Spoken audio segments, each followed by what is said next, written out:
श्री सीतारामचंद्राभ्यां नमः। श्रीमद् वाल्मीकि रामायण प्रथम खंड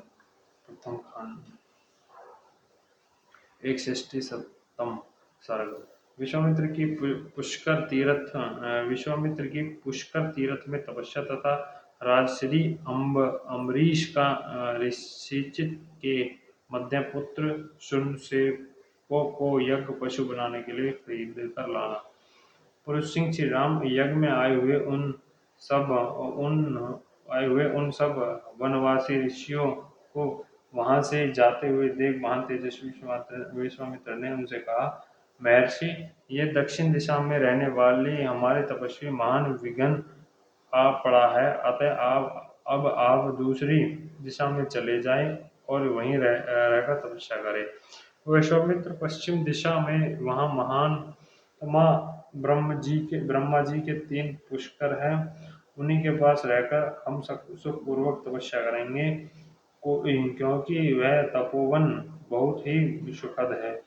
ऐसा कहकर वे महान तेजस्वी महामुनि पुष्कर में चले गए और वहां फल मूल का भोजन करके उग्र एवं दुर्जय तपस्या करने लगे।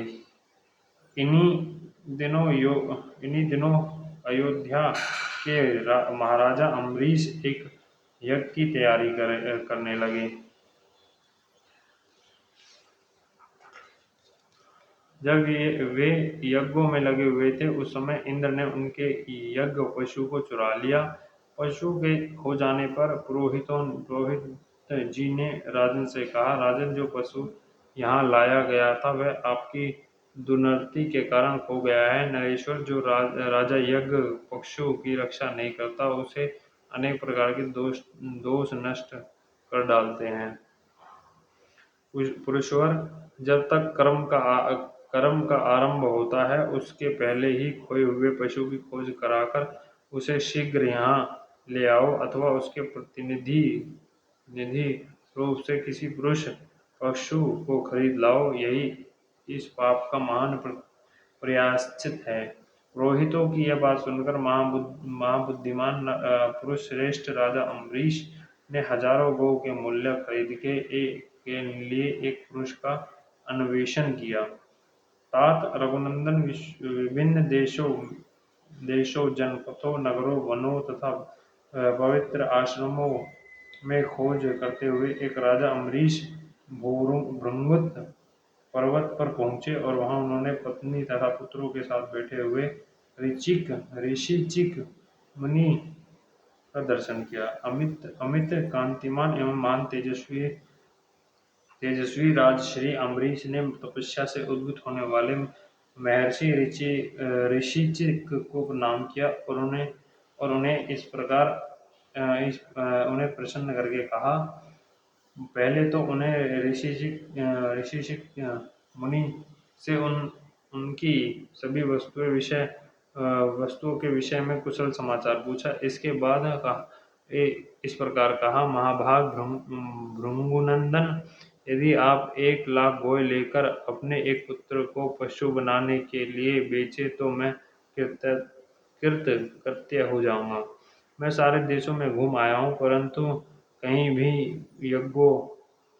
यज्ञोपयोगी वस्तुओं नहीं पा सका, अतः आप उचित मूल्य लेकर यहाँ मुझे अपने एक पुत्र दे दीजिए। उनके ऐसा कहने पर महान तेजस्वी ऋषिचिक बोले, नरश्रेष्ठ, मैं अपने ज्येष्ठ पुत्र को तो किसी तरह नहीं बेचूंगा। ऋषिचिक मुनि की यह बात सुनकर उन महात्मा पुत्रों की माता ने पुरुष सिंह अम्बरीश से इस प्रकार कहा, प्रभु, भगवान भार्गव कहते हैं कि ज्येष्ठ पुत्र कदापि बेचने योग्य नहीं है, परंतु उनको मालूम होना चाहिए कि जो सबसे छोटा पुत्र सुनक है वह मुझे भी बहुत ही प्रिय है, अतः पृथ्वीनाथ, मैं अपना छोटा पुत्र आपको कदापि नहीं दूंगी। नरश्रेष्ठ, प्राय जेठे पुत्र ज्येष्ठ पुत्र पिताओं के प्रिय होते हैं और छोटे पुत्र माताओं को, अतः मैं अपने कनिष्ठ पुत्र की अवश्य रक्षा करूंगी। श्री राम मुनि की और उनकी पत्नी के ऐसा कहने पर मजले हुए शेषन से स्वयं कहा, राजन पुत्र, पिता ने ज्येष्ठ पुत्र और माता ने कनिष्ठ पुत्र को बेचने के लिए अयोग्य बतलाया है।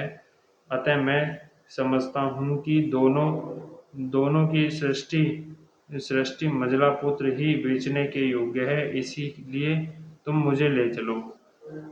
महाभावुक रघुनंदन ब्रह्मवादी मंझले पुत्र ऐसा कहने पर राजा अम्बरीश बड़े प्रसन्न हुए और 1 करोड़ स्वर्ण मुद्राएं, रत्नों का ढेर तथा 1 लाख गऊ के बदले शकुन सुन शेषु को लेकर वे घर की ओर चले गए।